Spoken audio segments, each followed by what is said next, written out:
Maya Angelou once said, if you don't like something, change it. And if you can't change it, change your attitude. Making and managing change, next on Speak Your Mind.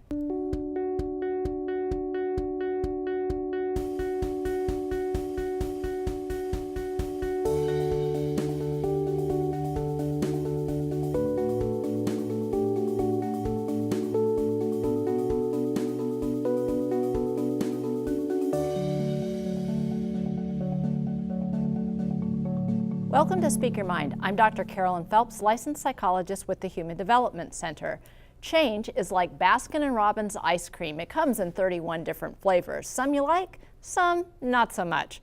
They're the changes that we want to make but are afraid to, the ones we know we should make and never seem to get around to, the ones others think we need to make and maybe we're not quite seeing it their way. And my personal favorite, the ones that others make for us without consulting us. So, how do we manage all this change? Well, if you're me, you first invite a terrific guest on your show to answer those questions and your questions, because I know you must have some. So call them in now locally, dial 218-788-2844, or call toll-free at 1-877-307-8762. We'll be answering your questions throughout tonight's show. My guest tonight is Joanne Fairfield, a retired and still brilliant psychotherapist who works with adolescents, adults, and families, and for many of those years at the Human Development Center. Thank you so much, Joanne, for coming back to Duluth and joining us. And your whole family at HDC says, oh, please say hi to Joanne for us, because we miss you so much. Thank you. So what is it with us human beings that we seem to have such difficulty embracing change and making change? Well, I think at bottom, we're creatures of habit. And habit isn't necessarily a bad thing. It's not only how we navigate our day and how we navigate our life in general, but it's also how we learn. It's how we reinforce things. So habit isn't in and of itself a bad thing, but it can make it really hard when we have to make a change. And I think one of the things about habit is that if we're doing something that is out of habit, we don't have to think about it. We don't have to make a decision. Am I going to do this? And so it seems easier just from that point of view as well. Whereas if we're making change, it feels like every time I go to do this, I have to decide, am I going to exercise today? Because it's not a part of my routine right now. Yep, you're talking to me. And that's one of the ones that I'm working on, breaking the habit of not exercising and engaging in a new habit. So let's talk a little bit about making good changes then, since it's at the forefront of your very own brain. So when we have this idea and we even believe that I want to make this change is, it's not just that it's good for me, but I actually want to make this change. Good distinction. Right there, I'm just going to say. And talk just a little bit about why that's such an important distinction between the it's good for me versus I want to make the change. Well, a lot of changes that are good for us aren't necessarily things that we want to do. I tend to think of it as a difference between want versus need. And so, if we're talking about, for want of a better word, cosmetic changes that we think will make us feel more relaxed, better about ourselves, more comfortable, those ones sound like they're going to be easier, but in some ways they can actually be harder. And I think before we get much further into this conversation, I just want to say all change is difficult. It's a process.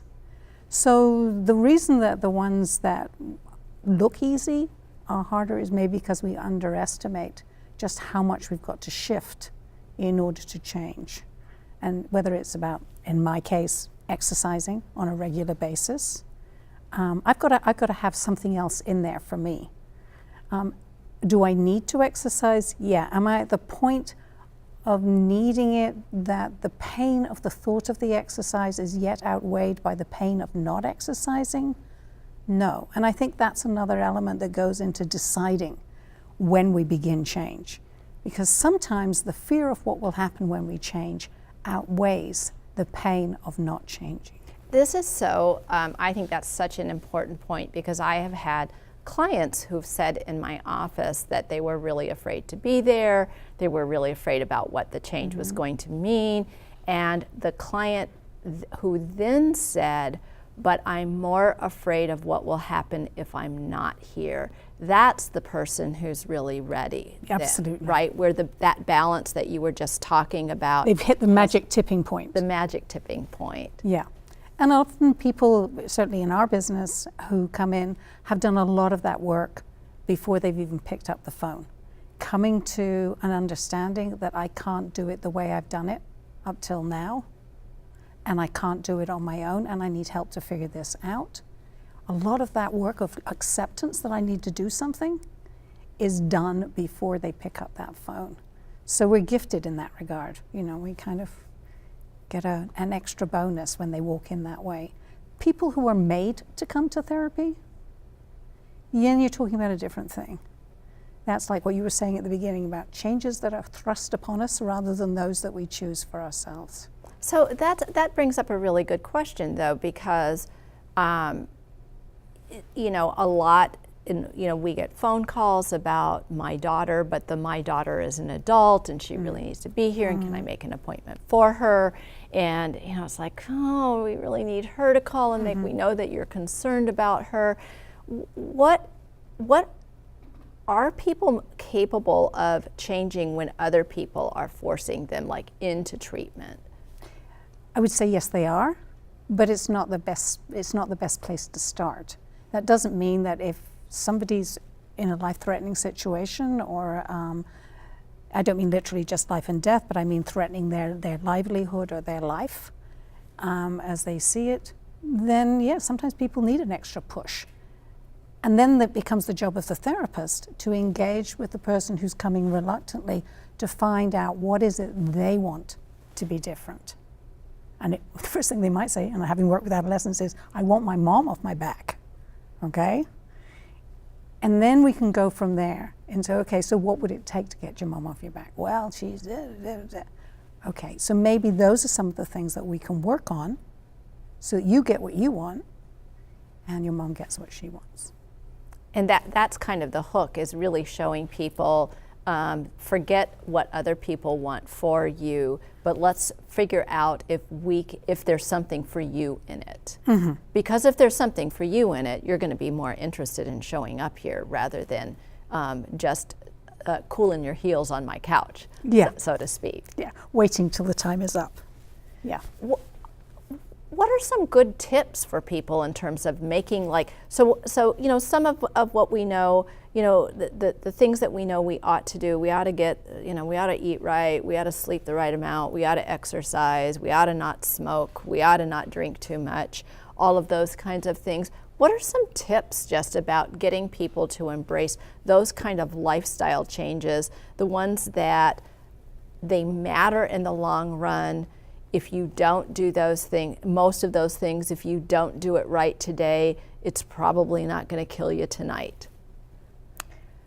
I think because we as human beings tend to go for the short-term gain over the long-term gain, which is why it's hard to make those changes, is to find a way to get a gain for you in the short term when you make the change. So if it is about exercising, and you don't want to exercise, and you can't see the point, and anyway you've done it before, and you gave up, and so why? There's lots of reasons, obstacles to change. Understand what your obstacles are. Use that experience you have of when you've tried to make change before, and what got in your way.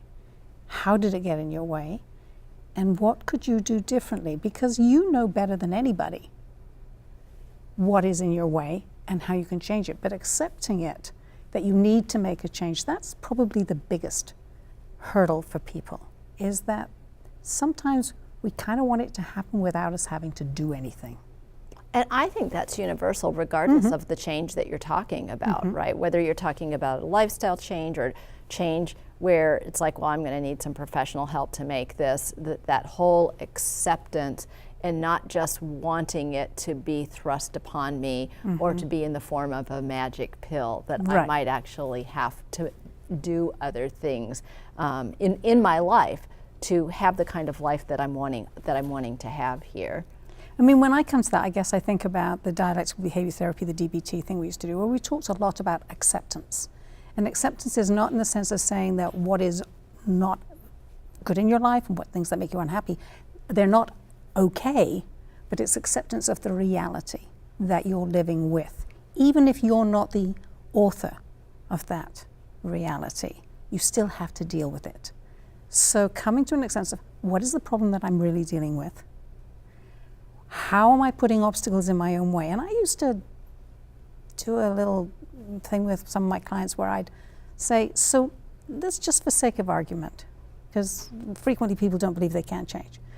Sake of argument, if we were going to plan on you not changing, and we were going to support your not changing, what would be the things we'd need to do to make sure you don't change?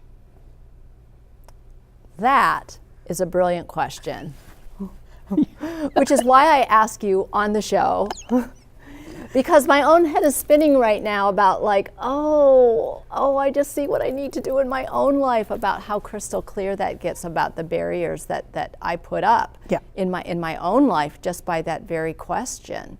And if you know what it is that you would need to do to stay the same, then you can come to the place where you can start to address those things that you do. But I like that question because people do know what's in their way if they're given half a chance to figure it out. That whole acceptance, and part of this whole show in some ways is, a lot of people know this through the serenity prayer. Grant me the serenity to accept the things I cannot change, and the courage to change the things I can, and the wisdom to know the difference between the two. And so we've kind of been talking a lot about the first part, which is the courage to change the things I can. And I actually love the word courage in that, because I just think it takes enormous courage for any of us, and certainly what I see the people in my office of making change, and I'm just feel so blessed to witness that courage in front of me. Yeah, and courage isn't the absence of fear, because that's another thing that it's an obstacle to change, is that we're afraid. We're afraid we'll fail, we're afraid it won't work, we're afraid it'll make things worse, we're afraid that we're not good enough. We have so many fears attached to making change. But if we know what those fears are, then we can begin to address them. But if we just approach it as by avoidance, which is what we usually do when we have to make a change, I'll do it tomorrow. I can exercise tomorrow. I don't have to. Oh no, well I didn't exercise today, so maybe I shouldn't start on a day when there's an R in the day. I should do it when there isn't one. When there's not a Y in the day. Yeah, right? that one I haven't got to yet, but I'm saving it. I think the other thing about courage, and what you're talking about is the doing in the face of fear, right? You get to hold on to your fear, and so I don't need you to be not afraid. You get to hold on to your fear, and you can tell me as often as you want how you don't like this, and how afraid you are of doing this, and what would you be willing to try? What is the smallest thing that you might be willing to do? I love that smallest thing, because change is made up of small things. It's not made up of big things.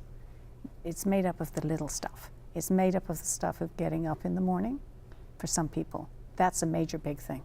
It's made of picking up the phone and making an appointment for yourself. It's made up of making a decision that I didn't do everything I thought I should do today. I'm going to try again tomorrow. Little steps. What's the smallest thing you could do today to move you one step closer? And that's the other question I ask, is when people say, well, do you think I should do this? And I say, well, think about it. Would it take you one step closer? Would it take you one step back? Or would it leave you where you're standing still? Those are wonderful questions. And here's another wonderful question. Leonard from ESCO called to say, why does there seem to be a relationship between major life changes and depression? Oh, that's a great question. It is a good question. It's a fabulous question. My first gut reaction to it is to say, because we don't like change. But I'm not always sure that the life changes lead to depression, or depression sometimes comes with the life change. It's scary. When major life changes happen, we don't know what to expect next. And some of those life changes involve loss. Yep. And loss is the next door neighbor of depression, right, as well. It's sadness. And depression I often think of as being a sadness that we're rejecting. I shouldn't be feeling sad, so I'm going to pretend like I'm not, and then I'm just going to withdraw, and I'm going to become more brittle and more closed in because I'm afraid of shifting outwards at all. And fear of change and big changes, whether it's a loss, or it could be that it could be a change you sought. You looked for a job in another state, and wow, you got it. You won out against all those other candidates. Oh heck, now I have to move. But that means I have to pick up where I'm living now. I have to move my kids. I have to find a new place to live. What if I don't? And all those what ifs scare us even more. It can be exciting, but it's still scary. And the loss of the support that right? And that's that old thing of the devil we know is often preferred over the devil that we don't know. And change brings with it the devil that you don't know. Absolutely. And I mean, I as you know, because you know me, I grew up traveling and moving from one country to another. Thank you to my father for that. And I enjoyed it for the most part. And I continue to move as an adult. And one of the things I always said was that the first 6 months in a new place, and that doesn't necessarily have to be geography, it could be that you're in a new situation. The minimum, the first 6 months in a new place, you're far enough away from where you were that you're not connected to it anymore. But you're not long enough where you are to feel connected to it. And so you feel adrift. I think that was kind of what you were saying a little there. Absolutely. And I think like in terms of like if we're talking real geography, it is that experience of I haven't met somebody who really gets me yet. And the getting of us, the understanding truly who we are as a human being, so we can, somebody says like, oh, I could just look at you and know what you were thinking. That takes time, and that takes more than 6 months. And so it's about understanding that. And Joanne and I shared this sort of vagabond childhood experience. And so, we were like okay with that. And I always objected to people calling many moves traumatic. Me too. Because it was always presented as a fun thing.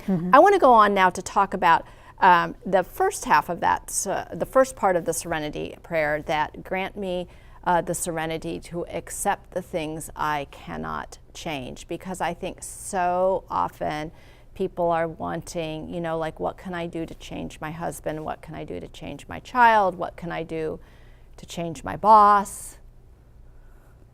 And the answer? Start with the bit you can change, which would be you, which is how you see them, how you respond, your expectations. Because usually the frustration is born out of they're not doing it the way I want them to. And now we're back to want versus need. Yeah? I want my husband to always put the toilet seat down in the middle of when he goes to the bathroom in the night, right? I want that really badly because I don't want to fall in the toilet in the night. But it's not a priority for him. So badgering him probably is not going to do a lot for it. But if I, as we say in our business, shape him by every time he does, thanking him for it, then he's more likely to make the change. So I can shape someone else's behavior, but I can't change it. I can change my response. I can change my attitude too. And I can change my expectations. Because maybe we're being unrealistic. I think that's the other thing, is that whole idea of if I have the urge to point out to you that you are squeezing the tube of toothpaste incorrectly. One of the things I used to always think to myself when my husband was alive, that would put the stop on on me is let's see now. I'm about to tell him about a little thing that annoys me that, number one, really isn't important, and number two, I bet he has a list of 10 things that I do that annoy him. And do I really want to know about those things right now? No. Okay, I think that how he squeezes the toothpaste is just fine. But what you did demonstrate beautifully there is that even though to say that thought process took a long time. In actual fact, you've learned to practice the art of taking a pause before you speak. And sometimes that pause can just be taking a breath, allowing yourself the space to go, really? Is it that big a deal? Sometimes, though, it is a big deal. Sometimes the things we want other people to do to change are big deals. And sometimes we have to come to the fact that we won't be able to make that change. If you live with somebody who has a serious drug problem, you can't make the change for them. And you have to then make a decision about, am I going to live with it or without it? And this kind of gets at Tom from ESCO, who said, how can I get someone who is in denial to realize he or she needs to change? I had an old friend who used to say, call me Cleopatra, queen of denial. Denial is another one of those avoidance strategies that we use. I think it's a really hard question because I don't think there's a neat, clean answer to it. I can tell you ways that don't promote change. I think badgering people, generally speaking, does not promote change. Belittling them doesn't promote change. Telling them that they're crazy, they should be able to see it, doesn't promote change. What I often want to say to people is that change, again, is really difficult. Whatever change you're trying to make, it's going to be more difficult than you think it's going to be, but it's a process. So that issue of first coming to terms with what needs to change, and when it's someone else who you can see and you're worried about and you're scared for, you kind of got to do a step back. What really is helping that I'm doing and what isn't? And then you can handle how you handle them rather than be focused on banging your head against the wall of them resisting, you pushing them to a change they're not ready to do yet, apparently. I think what we also see people do is that kind of that threatening, if you don't change, if you don't do this, then I'm going to do that. And it's not really stated as a factual thing because then they actually follow through. It winds up being a threat in some ways because they don't follow through. Right. A threat is a promise you never kept. And that's dangerous in the sense of that it kind of makes people immune to your threats. And what it really does is reinforce more the not changing. Yeah. The staying the same. Yeah. Why should I bother? You know, apparently it's not even important enough for you to change, to do the thing you said you'd do. So I always caution people about threats. Never make a threat, only make a promise, and be very careful which promises you're making before you make them because you really do have to see them through. We're running short on time because we always run short on time when you're on the show here. And so we're sort of to the third part, and we don't have a lot of time to talk about this, which is the wisdom to tell the difference between the two, between the things I can change and the things I cannot change. I think that comes from doing that stepping back. Really stepping back and taking a long, hard look at what is it that I think needs to be changed? How much of it is actually in my hands? And what can I do? And what are the things that I put in my way? So that I can then plan for those lapses instead of being surprised by them. That's wonderful. I like the idea of planning for the lapses. This is my last question that I always like to ask as the last question. With respect to change, what would you say is your message of hope to our viewing audience? That change is difficult, but exciting. And when we talk about having a perspective that promotes us in engaging in change in a healthful way, get excited about it. Find something that you find exciting about it, because whether you like it or not, your life is full of changes. Ones you expect, ones you don't, ones that are pushed on you, and ones that you're seeking for yourself. But it's there, folks. You kind of got to deal with it. So get excited about it. It's not all that bad. I think that's a wonderful message of hope to end our show on. That idea that the only thing that stays the same is change. A second thought that I would like to leave you with, and just from my own experience and from some of you who know because you've been watching the show, when my husband died 2 years ago, that was a big whopping change that the universe handed down to me. Not a change I wanted, not a change I would have ever, certainly not looked forward to by all means. What I can tell you is this. I know what it means to crawl out of the black hole of despair and face changes that you never thought you would have to face at a time you weren't expecting to do that. I know that from my own experience, and I know that from the inspiration I've had from so many of you out there who I have met, and I'm thankful for that. Thanks so much for joining the discussion, and don't forget to visit us on the web at speakyourmindonline.org, where you can find a schedule of our topics and resource links. And join us next week when we'll be talking about mindfulness and mindfulness-based stress reduction. I'm Dr. Carolyn Phelps. Thanks for watching, and good night.